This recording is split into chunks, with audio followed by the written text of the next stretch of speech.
selamat pagi pemirsa dimanapun Anda berada. Senang sekali Jendela Negeri kembali hadir menjumpai Anda. Tentunya selama 1 jam ke depan kita berdua akan menemani pemirsa yang ada di rumah, tentunya yang mungkin saat ini sedang bersiap-siap untuk kembali kerja. Betul. Terus juga anak-anak sudah mulai sekolah lagi ya. Jadi sambil nonton kita gitu ya untuk memberikan informasi yang inspiratif dan juga pastinya menarik ya. Kali ini bersama saya Andin Wijaya. Ya, dan saya Akbar Syam. Pastinya di minggu pertama ini kita harus teman-teman di rumah juga adaptasi ya karena libur lama 2 minggu ya kurang lebih. Iya, betul. Jadi harus adaptasi lagi baik dari lingkungan mungkin ya yang awalnya mungkin banyak tidur di rumah, lalu kemudian ini harus kembali bekerja nih.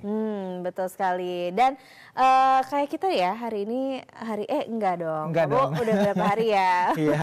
Tapi tentunya pagi hari ini juga kita akan menghadirkan informasi terkait Koperasi Merah Putih untuk perkuat daya beli. Betul. Ini yang pastinya ini juga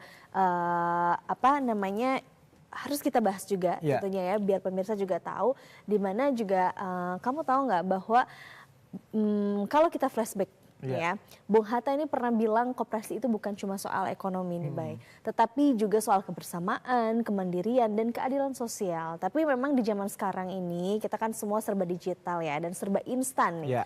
Koperasi sering kali dipandang kuno, ketinggalan zaman, atau cuman tempelan ekonomi desa. Nah, tapi jangan salah Andin. Sekarang pemerintah justru ingin membentuk 80.000 koperasi desa Merah Putih dengan konsep koperasi yang lebih modern, profesional, dan katanya ini bisa bersaing bahkan dengan badan usaha yang besar. Wow, tapi kalau kita ngomongin koperasi hari ini juga ya, kita harus jujur nih, ada gap besar ya antara semangat idealisme koperasi zaman dulu ya kan, dengan realita operasional koperasi zaman sekarang. Nah, di mana banyak koperasi yang mati suri, dikelola seadanya, bahkan ada yang jadi ajang korupsi.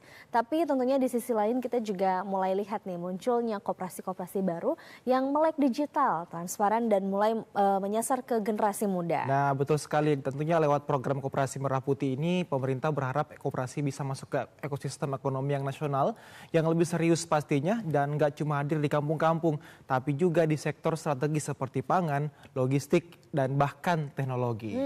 Jadi nih pertanyaan besarnya adalah gimana ya caranya koperasi bisa relevan dan dipercaya lagi oleh masyarakat, terutama nih generasi milenial dan Gen Z. Apakah koperasi bisa jadi solusi ekonomi yang inklusif di tengah ketimpangan dan monopoli pasar? Dan jangan lupa nih Andin, koperasi itu milik bersama. Artinya sukses atau gagalnya koperasi ya tergantung kita semua.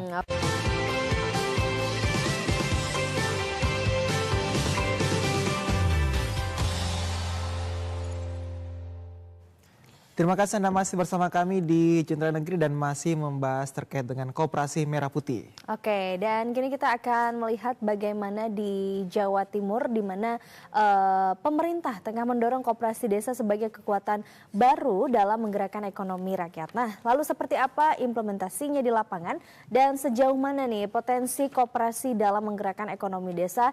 Kita akan bergabung bersama dengan reporter TVRI Adinda Putri langsung dari Jawa Timur. Selamat pagi Adinda. Selamat pagi Andin dan juga Akbar. Program Koperasi Desa Merah Putih yang digagas oleh pemerintah saat ini berdampak pada perekonomian di skala nasional. Dan saat ini Koperasi Desa Merah Putih juga memegang kendali penuh terhadap distribusi kebutuhan pokok dan juga hasil pertanian secara langsung dari petani ke konsumen. Saat ini Koperasi Desa Merah Putih yang tersebar di beberapa daerah juga memiliki akses ekonomi yang lebih merata, sehingga targetnya untuk para pelaku usaha mikro. Dengan jaringan koperasi yang tersebar hingga desa saat ini, alur distribusi diharapkan menjadi lebih cepat dan efisien sehingga dapat meningkatkan daya beli masyarakat. Bagaimana Koperasi Merah Putih ini bisa berdampak pada daya beli masyarakat? Kita akan berbincang bersama dengan pengamat ekonomi Bapak Bambang Budiarto. Selamat pagi Pak Bambang. Jika kita berbicara mengenai koperasi ini kan dampaknya luas ya, salah satunya untuk meningkatkan daya beli masyarakat. Menurut kacamata ekonomi, bagaimana sih daya beli masyarakat di Jawa Timur saat ini Pak? Selamat pagi pemirsa. Jadi untuk daya beli masyarakat kita sekarang ini itu boleh dibilang berfluktuasi, kadang naik, kadang turun. Kalau di medio awal-awal tahun kita turun, sekarang naik pas Idul Fitri dengan push oleh THR.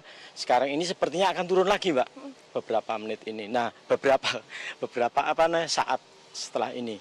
Nah, memahami hal tersebut, tapi kita tidak perlu pesimis atas daya beli masyarakat ini. Kenapa? Sebab sejarah membuktikan bahwa kita orang Indonesia itu kuat, pinter. Seajur-ajurnya orang Indonesia masih memungkinkan itu terjadi. Fakta membuktikan kita tidak pernah mengalami yang namanya market failure, kegagalan pasar. Jadi selalu saja masih terjadi permintaan ketemu dengan penawaran. Jadi daya beli masyarakat masih bisa menyentuh harga. Artinya apa? Masih ada pergerakan. Di dalam kajian makroekonomi yang terpenting itu kan pergerakan. Uangnya bergerak, barangnya bergerak, orangnya bergerak. Nah, jadi 3 hal itu.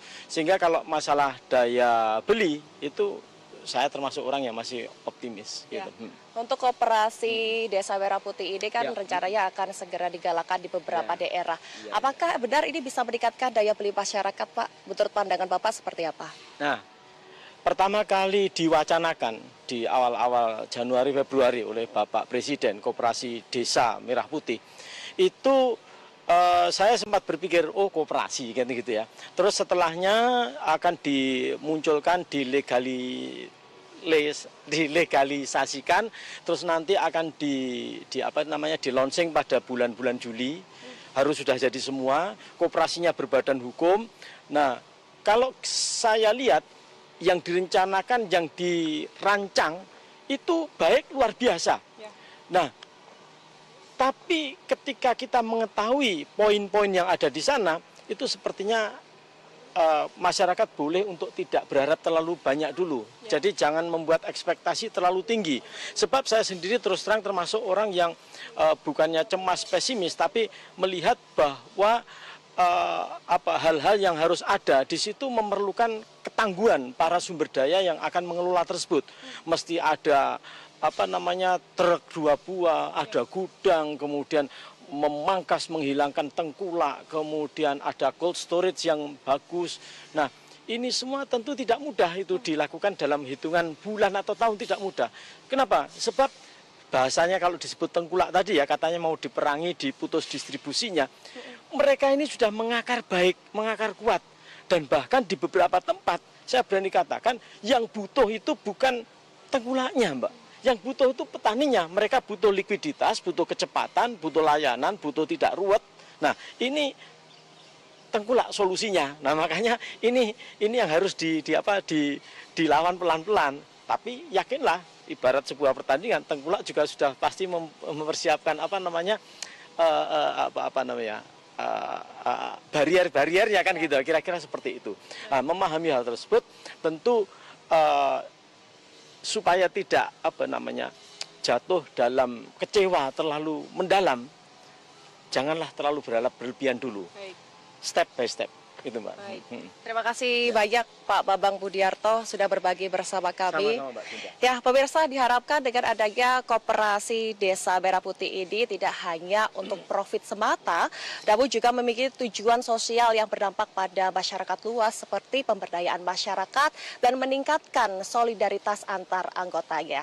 Sekian informasi yang dapat kami laporkan dari Surabaya, Jawa Timur. Kembali ke Akbar dan juga Andin di studio. Baik, Adinda, terima kasih atas informasi Anda langsung dari Surabaya, Jawa Timur. Selamat bertugas kembali, Adinda.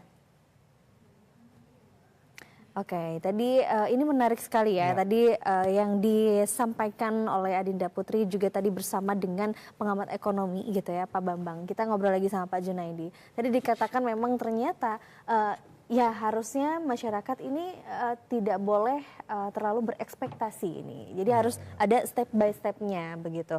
Nah, mungkin apa yang harus dilakukan saat ini oleh masyarakat sendiri ketika mungkin nantinya akan dihadapkan dengan adanya Koperasi Merah Putih ini, Pak?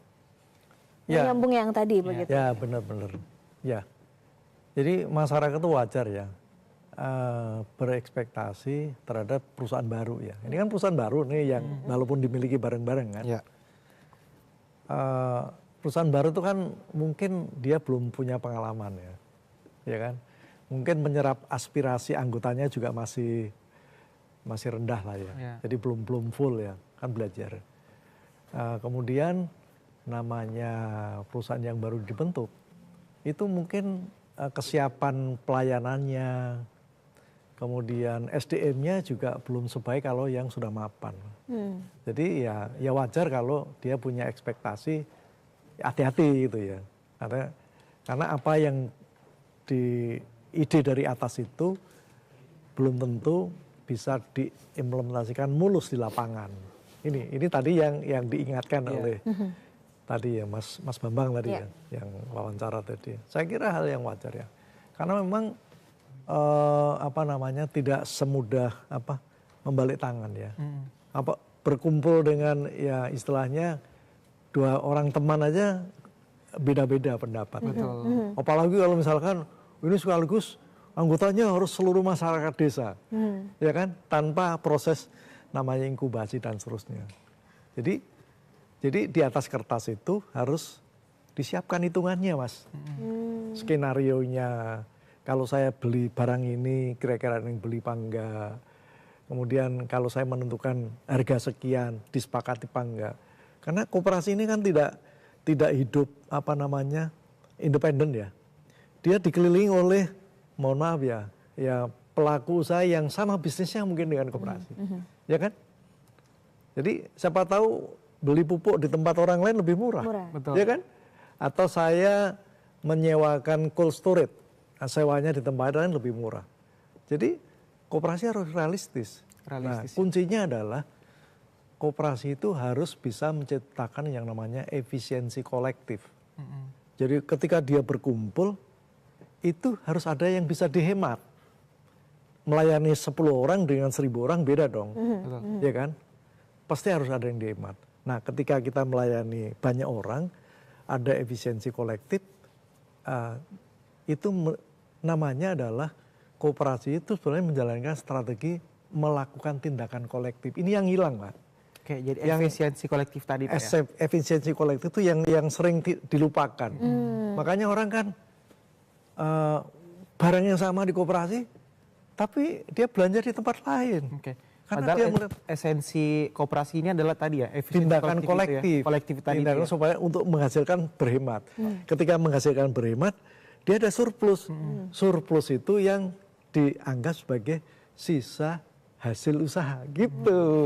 Oke. Baik, dan pemirsa kita masih punya informasi menarik lainnya ya. Namun tentunya usai jeda berikut ini, jadi tetaplah bersama kami di Jendela Negeri.